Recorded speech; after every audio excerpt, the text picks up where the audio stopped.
Hello everyone students, कैसे हैं आप सब लोग और आपकी तैयारी कैसे चल रही है। आई होप आप सब लोग अच्छे से पढ़ाई कर रहे होंगे और जल्दी से हम लोग सारा जो हॉर्टिकल्चर हमारा कंप्लीट होने वाला है। 2-4 क्रॉप और हम पढ़ेंगे, कोल क्रॉप पढ़ेंगे, कुकुरबिटेसी पढ़ेंगे, देन रूट क्रॉप पढ़ेंगे, देन फ्लावर में आपको 1-2 क्रॉप करवाएंगे जो आपके सिलेबस के अकॉर्डिंग है। देन उसका थोड़ा सा पीएचएम आपको करवाएंगे एक या 2 लेक्चर में। उसके बाद हॉर्टिकल्चर कंप्लीट होगा। उसके बाद हम काफ़ी स्पीड से हमारे बाकी कोर्सेज चलने वाले हैं। ठीक है, बहुत जल्दी हम कोर्स को कवर करेंगे ताकि आप एग्जाम के पहले 1-2 बार रिवाइज कर सकें। ठीक, अब हम पढ़ने वाले ओकरा। कौन सी फैमिली है ओकरा की, मोस्ट इंपॉर्टेंट क्या है, इसमें फैमिली पूछ ली जाती है कि ओकरा की फैमिली क्या है। ठीक है, ओकरा की फैमिली क्या है। तो ओकरा की बात करें तो ओकरा का बोटनिकल नेम क्या होता है, ये होता है एबलमोस्कस एस्कुलेंटस।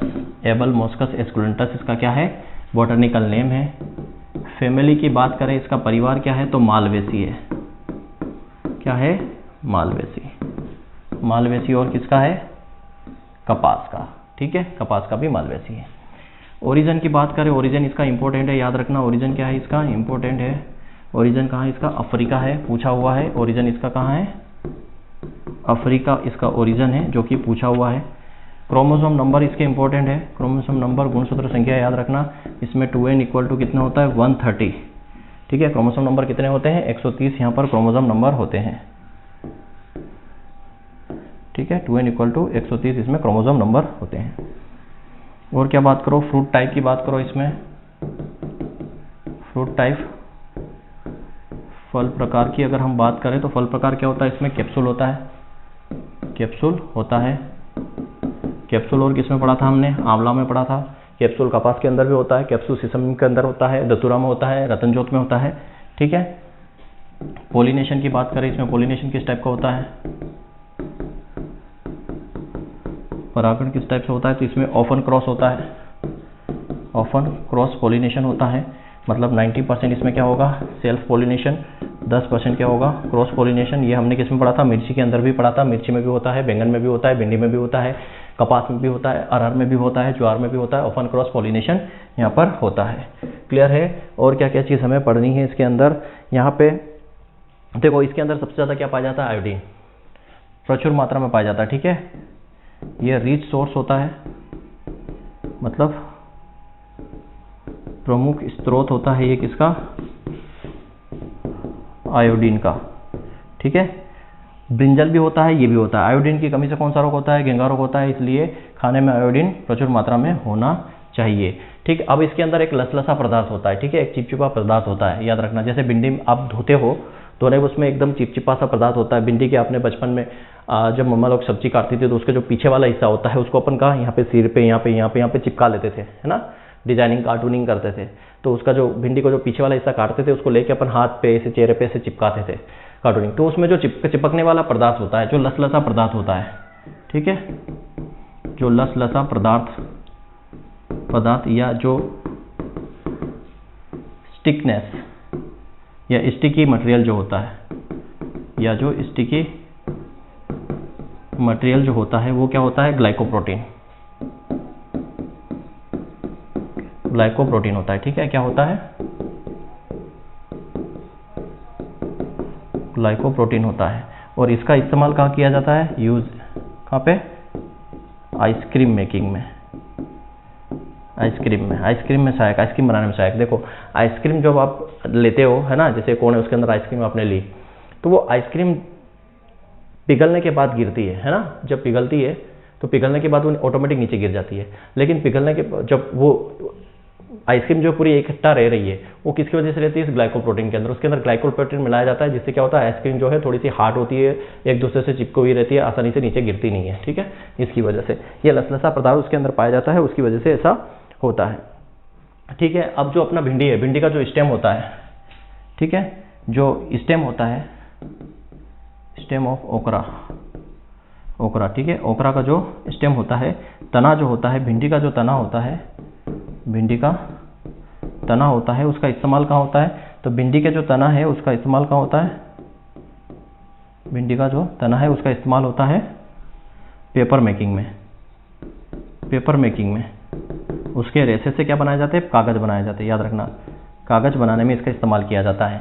जो तना होता है उसमें जो रेशा होता है उसके रेशे से कागज़ बनाने में इस्तेमाल किया जाता है, कागज़ बनाया जाता है। और मैं बात करूँ यहाँ पे इसमें सीड में ऑयल कितना होता है, सीड में ऑयल लगभग 13 से लेके 22% तक यहाँ पर ओकरा के सीड में ऑयल पाया जाता है, तेल पाया जाता है। 13 से लेके 22% जो इसमें ऑयल पाया जाता है। Temperature for germination, temperature for germination के लिए, अंकुरण के लिए कितना टेम्परेचर चाहिए, अंकुरण के लिए कितना टेम्परेचर चाहिए, तो लगभग 25 से लेके 35 डिग्री सेल्सियस टेम्परेचर चाहिए जर्मिनेशन के लिए। और ऑप्टिमम टेम्परेचर कितना चाहिए, मतलब through out the life temperature कितना चाहिए, तो 25 से लेके 27 डिग्री सेल्सियस टेम्परेचर चाहिए। और अगर मान लो 20 डिग्री सेल्सियस से कम टेम्परेचर हो जाता है तो क्या होगा, अगर 20 डिग्री से कम टेम्परेचर हो जाता है इसमें तो यहाँ पे अंकुरण नहीं होगा, जर्मिनेशन नहीं होगा। ठीक है, क्या नहीं होगा, जर्मिनेशन नहीं होगा, अंकुरण नहीं होगा, जर्मिनेशन नहीं होगा, अंकुरण नहीं होगा अगर टेम्परेचर 20 डिग्री से कम हो जाता है तो। क्लियर है, यहाँ तक की सारी चीज़ें आपको समझ में आ गई। अब यहाँ पे मोस्ट इंपॉर्टेंट जो है आपसे क्वेश्चन पूछा जाएगा इसकी सीड रेट,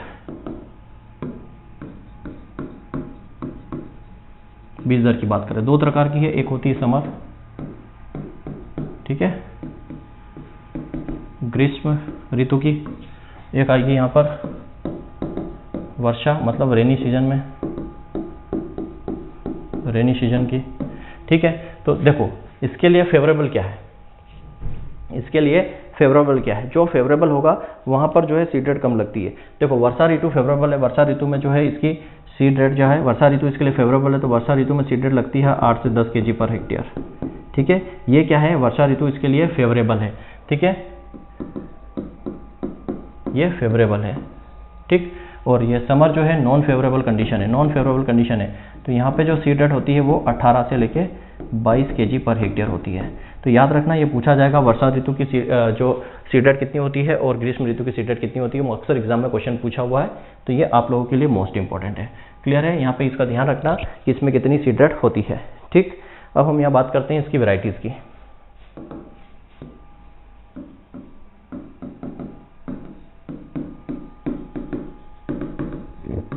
वेराइटीज, पहले बात करेंगे yellow vein mosaic virus resistant variety, प्रतिरोधी। येलो वेन मोजेक वायरस के प्रति जो प्रतिरोधी किस्में हैं वो कौन कौन सी है, तो यहाँ पे है वर्षा उपहार, ये पूछी हुई है टीजीटी पीजीटी में, वर्षा उपहार। ठीक है, और अर्का अनामिका, अर्का अभय। ठीक है, वर्षा उपहार, अर्का अनामिका, अर्का अभय। ठीक है, परभनी क्रांति भी इसी की है। ठीक है, और क्या आ जाएगा, परभनी क्रांति। ये क्या है, और भी वैरायटी आपके नोट से मिल जाएगी। ये जो है येलो वेन मोजेक के प्रति रेजिस्टेंस वैरायटी है, येलो वेन मोजेक के प्रति रेजिस्टेंस वैरायटी है। क्लियर है, ये मोस्ट इंपॉर्टेंट है, ये येलो वेन मोजेक के प्रति रेजिस्टेंस वैरायटी है। अब इसमें हाइब्रिड की बात करें, हाइब्रिड में कौन कौन सी है, तो हाइब्रिड की बात करें यहाँ पर, हाइब्रिड में है पूसा सावनी। पूसा सावनी जो है ये रोम और कांटे रहित है, याद रखना, रोम और कांटे रहित। इसमें क्या होता है, हेयर्स और जो कांटे हैं वो नहीं होते हैं, बिल्कुल क्या होती है, ये रोम और कांटे रहित होती है पूसा सावनी। पूसा मखमली है, पूसा मखमली मतलब इसके जो फल है वो क्या होते हैं, मुलायम होते हैं, मुलायम होते हैं, फल इसके मुलायम होते हैं। परभनी क्रांति भी हाइब्रिड है, परभनी क्रांति भी हाइब्रिड है, ऊपर अपने लिखा है ये येलो वेन मोजेक के प्रति रेजिस्टेंस है। ठीक है, तो ये आपकी क्या हो गई, हाइब्रिड वेराइटी हो गई। ठीक है, ये आपकी क्या हो गई, हाइब्रिड वेराइटी हो गई। अब यहाँ पे एक इसमें पंजाब पद्मिनी भी देख सकते हो, इसमें क्या देख सकते हो, पंजाब पद्मिनी भी हाइब्रिड है। अन्य किस्में की बात करें तो इसमें म्यूटेंट वेराइटी की बात करें, म्यूटेंट वेराइटी की अगर बात करें, म्यूटेंट वेराइटी की बात करें तो ESM 8 जो है इसकी म्यूटेंट वेराइटी, उत्परिवर्तन वाली वेराइटी कौन सी है, ESM जो है इसकी उत्परिवर्तन वाली वेराइटी है। हरभजन एक वेराइटी है इसकी, हरभजन वेराइटी है, ये ग्रीन हाउस के लिए है, पॉली हाउस के लिए बेस्ट है। ठीक है, एक जो है परकिंस ग्रीन लॉन्ग, एक है परकिंस ग्रीन लॉन्ग। ठीक है, ये इंपॉर्टेंट वेराइटीज़ हो गई। इंसेक्ट पेस्ट इतना इंपॉर्टेंट नहीं है, पर फिर भी देख लो। इसमें जो है इंसेक्ट डिजीज़ की बात करो तो डिजीज़ मैंने बता ही दिया, क्या, येलो वेन मोजेक वायरस। ठीक है, येलो वेन मोजेक। अब देखो ये येलो वेन मोजेक वायरस है, क्या है ये, येलो वेन मोजेक वायरस है, लेकिन ये ट्रांसमिटेड किसके द्वारा होता है, व्हाइट फ्लाई के द्वारा। व्हाइट फ्लाई के द्वारा हमने क्या पढ़ा था, व्हाइट फ्लाई जनरली कर्ल जो होते हैं, जितने भी लीफ कर्ल होते हैं वो व्हाइट फ्लाइज होते हैं। तो ये इंपॉर्टेंट है, यहाँ से क्वेश्चन बनेगा, क्यों, क्योंकि और जो मोजेक होता है, देखो मैं बताता हूँ, एक कॉन्सेप्ट बताता हूँ। जो लीफ कर्ल है ये व्हाइट फ्लाई की वजह से होता है जनरली, और जो मोजेक है ये एफिड की वजह से होता है। किसकी वजह से, एफिड की वजह से। ठीक है, लगभग 99.99%। ये एक्सेप्शन है। यहाँ पे देखो yellow vein mosaic virus white fly से हो रहा है, नाम क्या है, बमेशिया टीबी का है, बमेशिया। तो ये इसको अलग से याद रखना, यहाँ से ऐसी सिचुएशन से, ऐसी जगह से क्वेश्चन बना के पूछता है, क्योंकि येलो वेन मोजेक हम कॉन्सेप्ट से याद कर लेते कि एफिड से होगा, लेकिन एफिड से नहीं, व्हाइट फ्लाई से होता है। जबकि व्हाइट फ्लाई से क्या होते हैं, लीफ कर्ल वायरस जो है जनरली होता है। अब इसमें कौन कौन से और इंसेक्ट की बात करें तो इंसेक्ट इसमें फूड बोरर होता है, ब्लिस्टर बीटर होता है, स्टेम एंड बल्ब निमेटोड होता है। तो इतना आपने ज़्यादा याद रखना नहीं है। इंसेक्ट की बात करें तो इसमें इंपॉर्टेंट नहीं है, पर यहाँ पे याद रखो, एक तो होता है फ्रूट बोरर, एरिस विटेला नाम है इसका। ठीक है, एरिस विटेला। फिर होता है इसमें ब्लिस्टर बीटल। तीसरा इसमें होता है बल्ब निमेटोड। ठीक है, इसमें क्या होता है, बल्ब निमेटोड बोल सकते हैं इसको, स्टेम एंड बल्ब निमेटोड। ठीक है, ये इंसेक्ट इतना इंपॉर्टेंट नहीं है, बट येलो वेन मोजेक याद रखना, ये इंपॉर्टेंट डिजीज है इसकी। ठीक है, ये व्हाइट फ्लाई के द्वारा वेक्टर है जिसके द्वारा ये फैलती है। क्लियर है, white fly resistance, yellow vein mosaic resistance variety कौन कौन सी है, क्योंकि यही मोस्टली लगता है, तो इसी की रेजिस्टेंस वेराइटी भी आपसे पूछी जाएगी। तो ओकरा हमारा कंप्लीट होता है। Thank you very much.